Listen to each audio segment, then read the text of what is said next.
polemizar porque esto es lindo.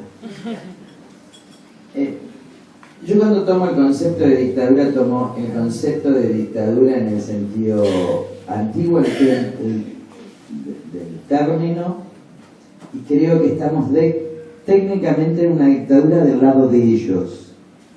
No quiere decir que todavía hayan podido consolidar la dictadura. ¿Está? Pero tomo técnicamente la dictadura desde el proyecto de ellos y desde las acciones de ellos. Entonces, estaba la República, después estuvo el cesarismo que mantuvo las instituciones republicanas, es decir, mantiene el Senado, ya no con las facultades del Senado, ya no los pretores con las mismas facultades, pero inauguran lo que se llama la dictadura. La dictadura es un plazo de suspensión de los derechos y también de los poderes por 6 meses, donde todo se concentra en el César por razones de guerra. Este es el origen de todos los estados de excepción.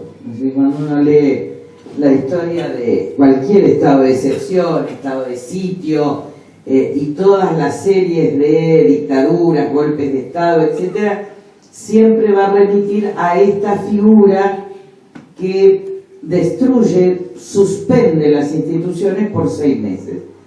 Después se le va a llamar dictadura a lo que en realidad ya no es que suspende las instituciones por un tiempo, a lo que se le va a llamar estado de excepción, estado de sitio entre nosotros, sino a lo que significa la suspensión definitiva de las instituciones anteriores por un esquema de concentración de poder.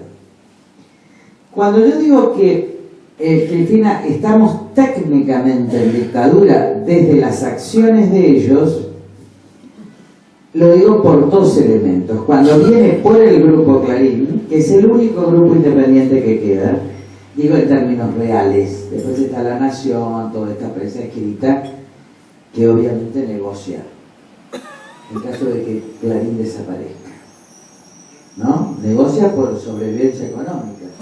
Digo, el único que desapareció y no negoció fue la prensa.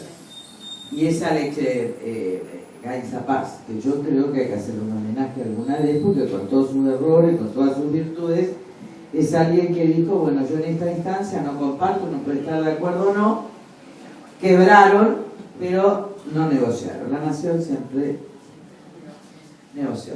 Ahora, cuando va por el Grupo Clarín, que es lo que paramos con la intervención hace 2 semanas, imaginémonos que hoy no existiera el Grupo Clarín, es decir, que no existiera un canal con noticias alternativas, y la otra es la reforma judicial.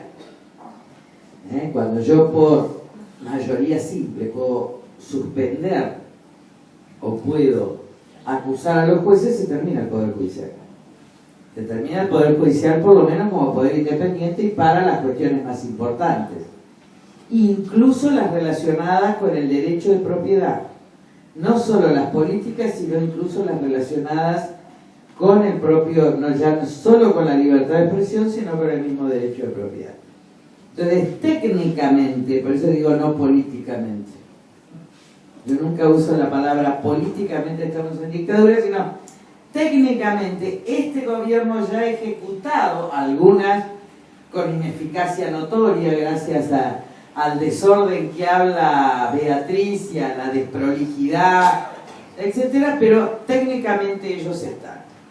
Una de estas, políticamente, se está parando la dictadura cuando se para la intervención del Grupo Clarín y se pone a la Comisión Nacional de Valores en el control internacional de la IOC. Y otra, lo vamos a saber a partir de mañana. Se acaba de publicar ya en el boletín oficial la reforma judicial, así que a partir de mañana vamos a saber. Y ahí vamos a saber 2 cosas. Y ahí eso es lo que uno tiene que tener claro, porque la sutileza es lo más inconstitucional desde el punto de vista formal, es el modo de elección de los consejeros. Porque uno esté de acuerdo o no, yo nunca estoy de acuerdo con el Consejo de la Magistratura, yo estoy de acuerdo con los concursos puros y simples, y el que va primero llega juez, ¿no? Y que haya un puntaje para mínimo puntaje para la valoración democrática, pero yo creo en el mérito, creo absolutamente en el mérito, porque esto hace bueno al Poder Judicial y hace bueno a la persona saber que llega por mérito y no por la conversación con alguno u otro político. Pero más allá de eso, la elección es estamentaria. Ahora, acá hay un lado oscuro, ambiguo, gris, desde el punto de vista del control de constitucionalidad, que es la mayoría para acusar, suspender y nombrar. Yo fui autora de la primera ley del Consejo de la Magistratura, que la tuve que negociar con Pichetto. Se dan cuenta que el trabajo insalubre viene de años.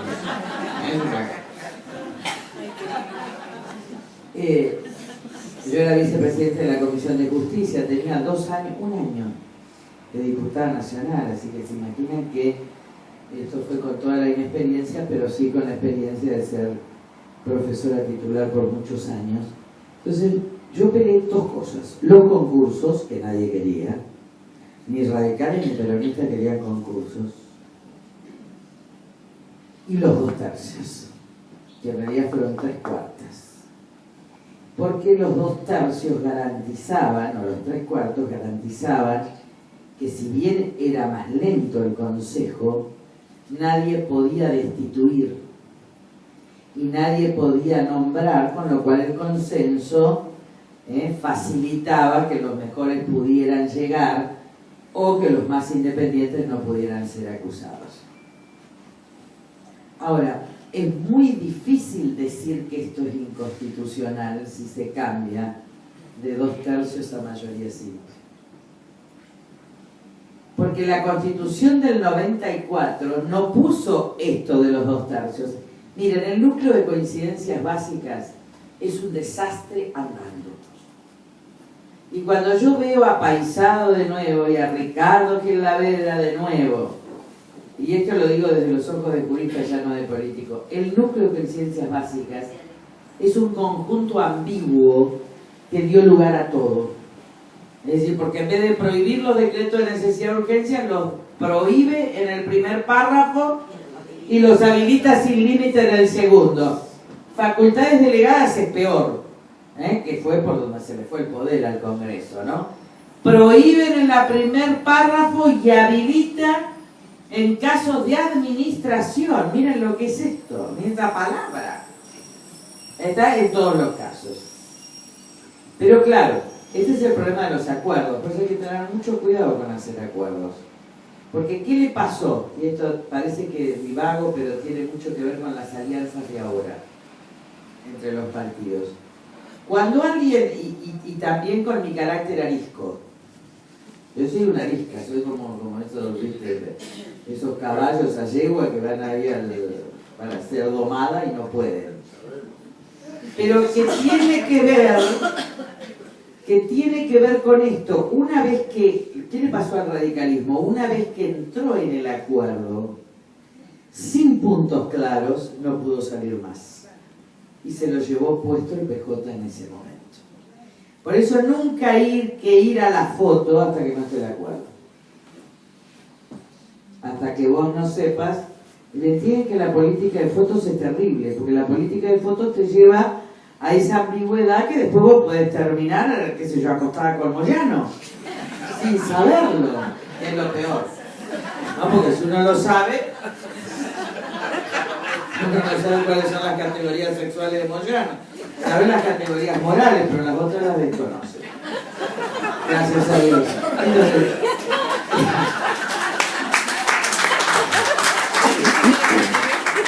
en este caso, te diría que técnicamente, en términos de dictum, es decir, de concentración en manos de una persona, ya no de un César, sino de lo que habíamos hablado, una mujer muy poco inteligente, contra tapa de libros, que Beatriz Arlo, para quien yo pido el mayor aplauso, a mí me dio una tranquilidad de espíritu, la más grande de la era kirchnerista, cuando dijo: hablar de corrido no es hablar de eso.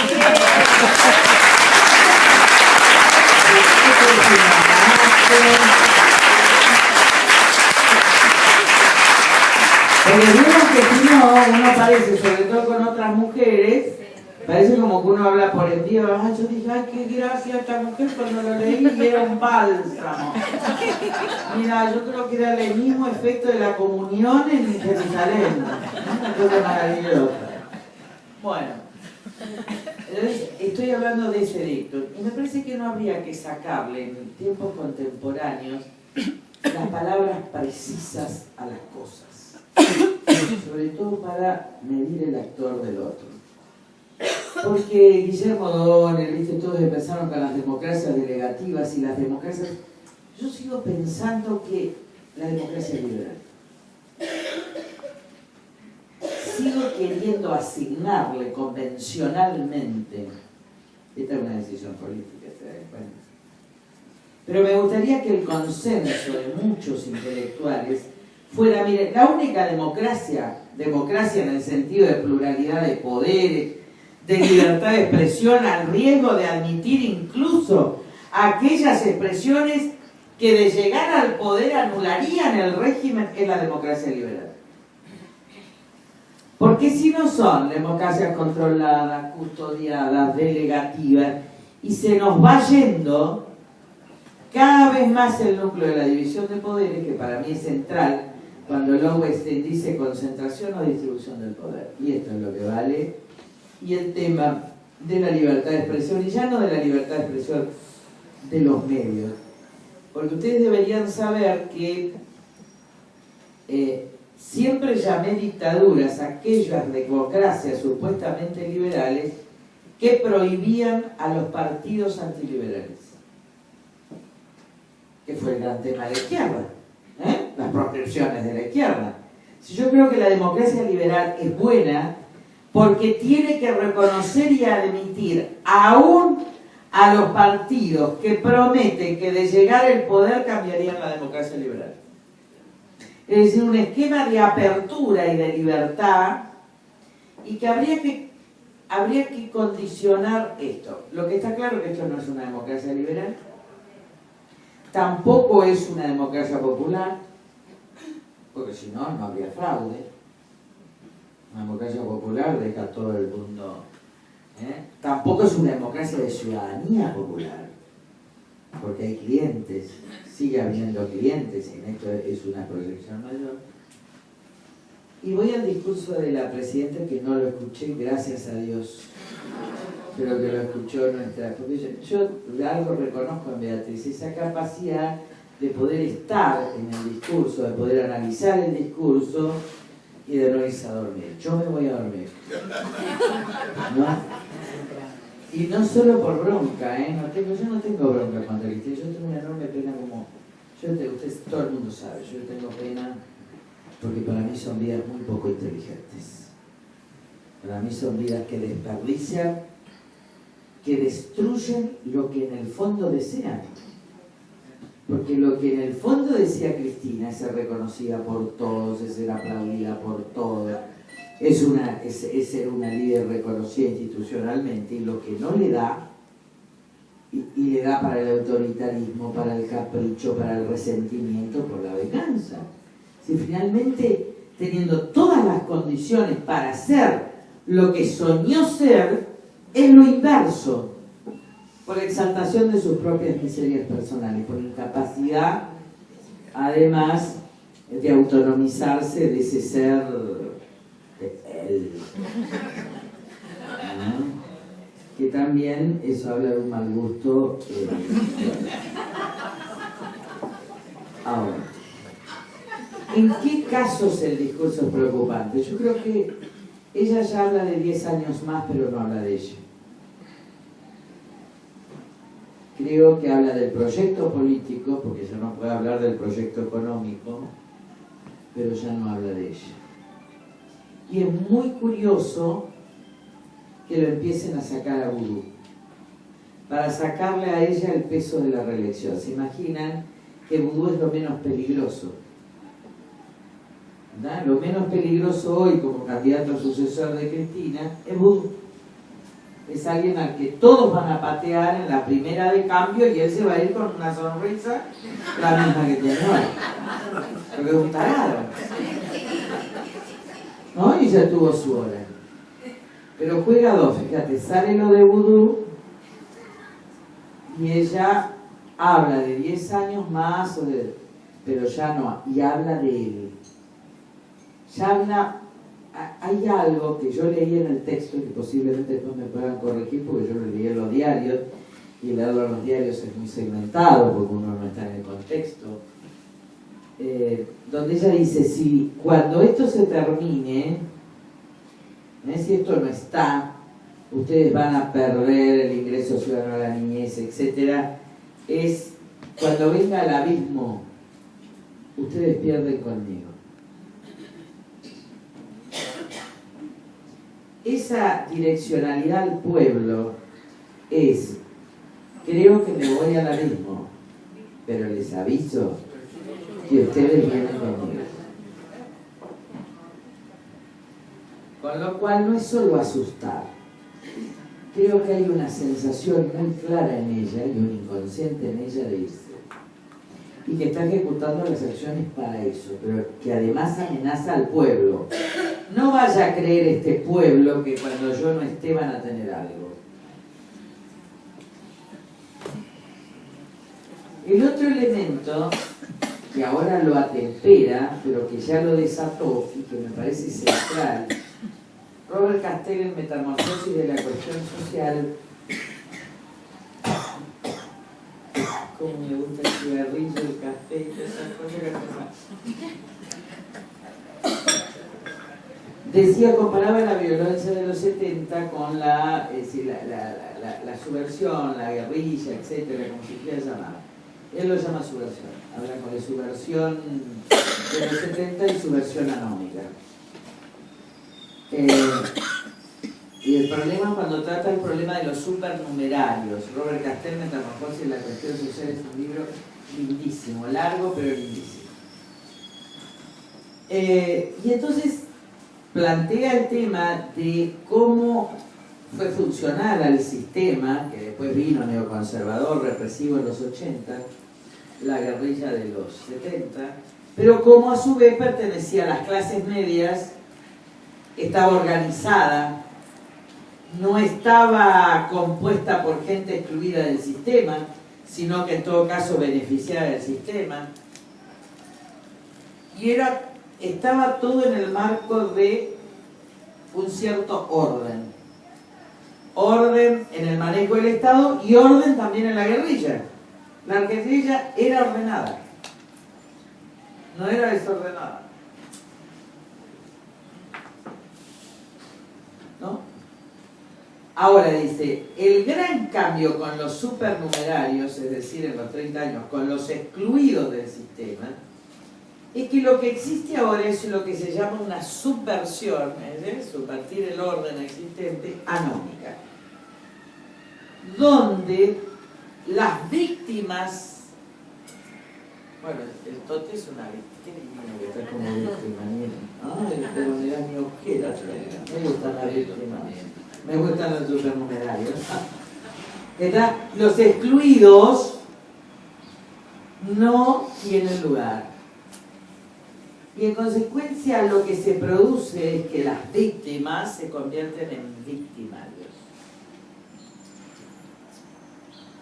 Presos de la droga, del delito, de víctimas de un sistema que los excluye fuera del contrato social, como diría Cristeva en Sentido y Sin Sentido de la Revuelta, forman lo que se llama una subversión anómica que tira contra todo. Es el delito hoy. Es decir, ¿por qué matan estos chicos de 20 años? Porque están fuera, muchachos.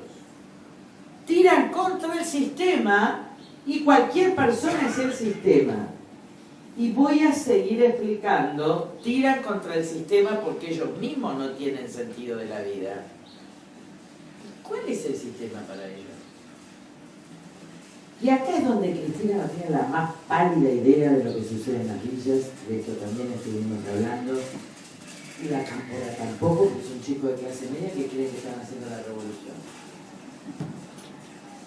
En las villas hay clases, vos corregime esto.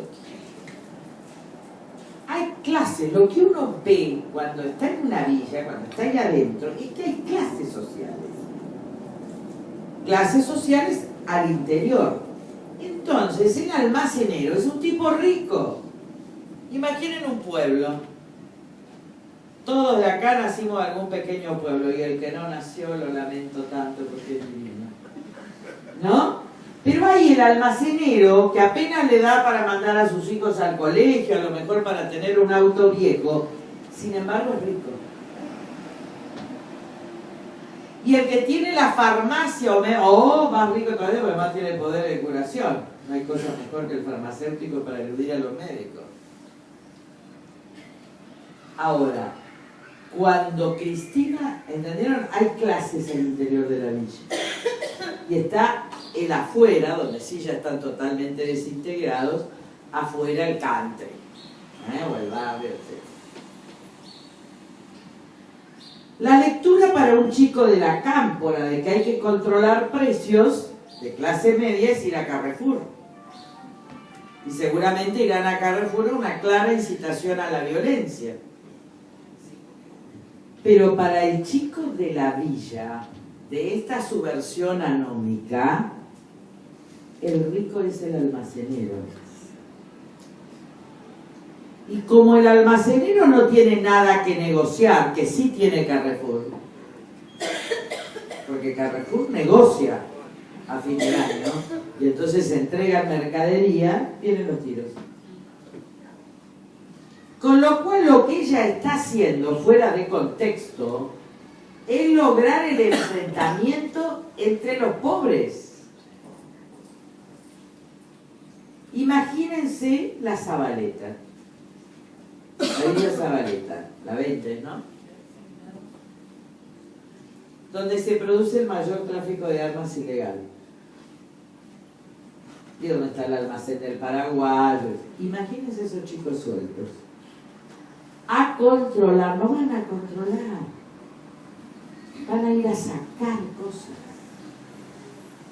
Y cuando vayan a sacar cosas, el hombre que ya está comprando al mayorista a un precio mayor y que no puede bajar el precio por la inflación que creó el gobierno, viene el enfrentamiento. Y esa que viene, que es inevitable porque hay una incitación del poder a esto, es lo que ella no percibe. Ahora, no percibe por ignorante, no percibe porque está loca. O porque me conviene. Porque un gobernante que no puede medir el contexto del cambio de situación, nunca hay que habilitar la violencia, pero habilitarla en estas condiciones supone de parte de toda esta sociedad que vino transitando la no violencia en todas las marchas, mantener la no violencia en la violencia, y esto es una prueba terrible. Porque creo que inconscientemente además ella está buscando que le digan que hay golpe. Entonces, para no repetir el 55 que yo comparto con ella, y a Francisco estuvo bárbaro, coraje y paciencia. Porque de la paciencia depende la salida de la República. Y la paciencia no es eterna, pero tiene que haber paciencia. ¿Está? Tiene que haber paciencia. Y vamos a tener hechos que llaman a la bronca, que llaman a una indignación feroz. Y ahí el rol es la paciencia. Me parece que en esto coincidimos, todos coincidimos en realidad, salvo en alguna cuestión, esa es la preocupación del hoy. Y la preocupación del hoy es preocupación del futuro. Porque del modo en que la sociedad en general se comporte hoy, depende del futuro de la Argentina. Si hoy jugamos a la no violencia, el futuro de la Argentina son 50 años de república. Si hoy nos prendemos en la violencia, todo continuó igual, eso sí con cara de petit four, de masita de pollo. Y guarda, el establishment está jugando tan mal como está jugando el gobierno. Porque el establishment pone en este momento los candidatos a presidente. Y eso no se hace. Ya lo hicieron con Cobos en la crisis del campo, miren dónde terminó Cobos. Y lo están haciendo con Massa y con Sanz desde hace 2 semanas. ¿Y dónde van a terminar? Entonces vieron que hay como 2 golpistas jugando. Son golpistas porque están desesperados. Esa desesperación va a aumentar ahora. Porque en realidad cuando ustedes leen las editoriales de hoy dice va contra los almaceneros y los empresarios. Es decir, que ya fue por el Poder Judicial y va contra los empresarios. Los empresarios lo que van a querer hacer es tirarle la gente al gobierno. Los sindicatos opositores lo que van a hacer es querer tirarle la gente al gobierno. Y la gente, que no es gente, son personas, tienen que ser no violentos porque lo que las personas quieren es república y no golpe. Ni de un lado ni del otro. Porque golpe de un lado o del otro significa pagar 50 años más de repetición de esta historia. No es casual que muera Videla, pero está mal que Videla haya muerto maltratado. Si es que esto es así. Si es que los dolores por estar quebrado y la falta de atención. Pero no por Videla, por nosotros. Si Videla fue condenado a prisión perpetua, y nosotros peleamos para que exista esa condena, pero ningún condenado, por más que sea un genocida, tiene derecho a morir maltratado. Porque ese es el Estado de Derecho. Si nosotros tenemos que, en cada acto, aún con la bronca que tengamos, por eso tampoco nos ensañemos con la cámpora. ¿Está? No nos ensañemos con la cámpora, que es mi última preocupación, y lo paso a Toti. ¿Por qué? Porque es cierto que puede haber tipos grandes alimentando, de hecho en los 70 había tipos grandes alimentando. Desde chicos de 14 años que querían ser guerrilleros, estaban alimentados por tipos de 24 años que estaban en la guerrilla. Y la verdad que 10 años es mucho, ¿no? Y estos chicos de 14 o 15 o 16, de los cuales todos tenemos amigos, parientes, hijos, qué sé yo, no, hijos no, pues no me da, pero, por ejemplo, yo tengo una íntima amiga, María Julia Morresi, que es la mujer de Fernando Piedro, la que muere en Margarita Belén. Fernando era más grande que nosotros, tenía 24 años, iba a Cuba y no traía las poesías. Fernando era lo más, además era lindísimo. Chicos, estábamos todos en el tercer tiempo de rugby. Todos. Nosotros, los montoneros, nosotros no teníamos la menor idea, teníamos 15 años. Y si hubiéramos tenido idea, hubiéramos estado con ellos. Esto es así, porque ellos eran nuestros referentes. Ahora, María Julia, que es esta íntima amiga mía, que se escapaba de la escuela. María Julia siempre vivió en la inocencia perpetua, con el hermano, eran unos vagos, callejeros, divinos, totalmente inconscientes de la vida, no le importaba, menos la matemática, no le importaba nada. Ella vivía jugando. Se puso de novia con Fernando. Es decir, que después tuvo años de tortura divina. Así que se imaginan lo que pasó a esta chica. Hasta que en el 78, 79, con la acción de muchísimos de mis padres, de todo el mundo, ella logró volver. En la situación de María Julia están muchos chicos de la cámpora que creen en esa revolución. ¿Ah? Que creen que están haciendo una revolución. Y que pueden matar a alguien. Entonces creo que también llegó el momento de producir este discernimiento. Porque si no, lo único que falta es que este país termine estigmatizando de nuevo a chicos de 18 años arrastrados por una banda de ladrones. Y no podemos confundir las responsabilidades. No es que no hay que decir que no estén armados porque están armados, pero es lo que hay que decir, lo que yo muchas veces digo, miren, si le hubieran dado un chirlo y lo hubieran encerrado en un cuarto sin poder ir a boliche el sábado, la mitad no estaba en la guerrilla. La mitad, digo, de los que murieron, los otros estaban negociando todo afuera. Yo estoy hablando de los que tenían mi edad, de los que tenían 16, 17, 18 años. Hay muchos y ustedes tienen que comprender, los jóvenes y los grandes, porque acá debe haber madres de chicos revolucionarios de la Cámpora, está tíos, abuelos, hay que poder entender. Si uno no es revolucionario a esa edad, y capaz que hay un montón que se enamoró de un tipo que está en la Cámpora y de enamorada que está en la Cámpora. Eso pasó. ¿Cómo esto va a terminar? Y va a terminar con violencia, como tiene que terminar, porque ella incita, porque el PJ termina así por exceso. Tengamos cuidado con el juicio, porque acá se trata de salvar todo lo posible, de juzgar a los adultos todo lo posible, de que devuelvan el dinero todo lo posible, pero también de entender en los rasgos, en los jóvenes, todo lo posible, porque ellos tienen toda una vida por delante para darse cuenta de que este ha sido un engaño.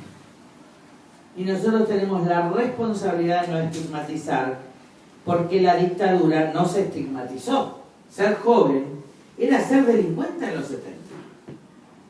Digo, ¿se acuerdan lo que eran los colectivos que te pedían el documento, que te lleva? Guarda entonces con estigmatizar a la Cámpora. Yo por ahí me paso porque digo, ¿no? Pero porque sé que tienen armas. Pero la verdad es que uno no tiene otro nombre, porque si empieza a dar un montón de otros nombres la gente no entiende.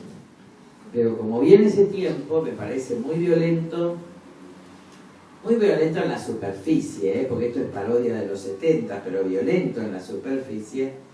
Tengamos cuidado de juzgar a los adultos muy fuerte, de corregir muy fuerte a los jóvenes, pero no de estigmatizarlos, porque sería terrible que esta sociedad de nuevo haya chicos culpables a los 20 años, de por vida.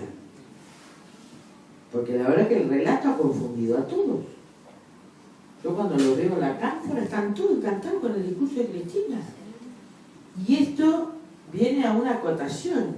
El problema es que el nivel cultural de la Argentina se ha degradado tanto que los diputados, y eso es mi indignación, que a veces también me tengo que controlar, con la oposición, pero si no soy como igual que mi abuelo, que decía, todo esto son unos brutos, decía en el rural, que la oposición no tiene recursos intelectuales para poder contestar, ni para poder entender, ni para poder contestar.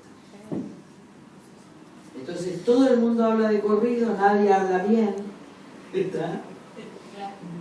Y ahí está.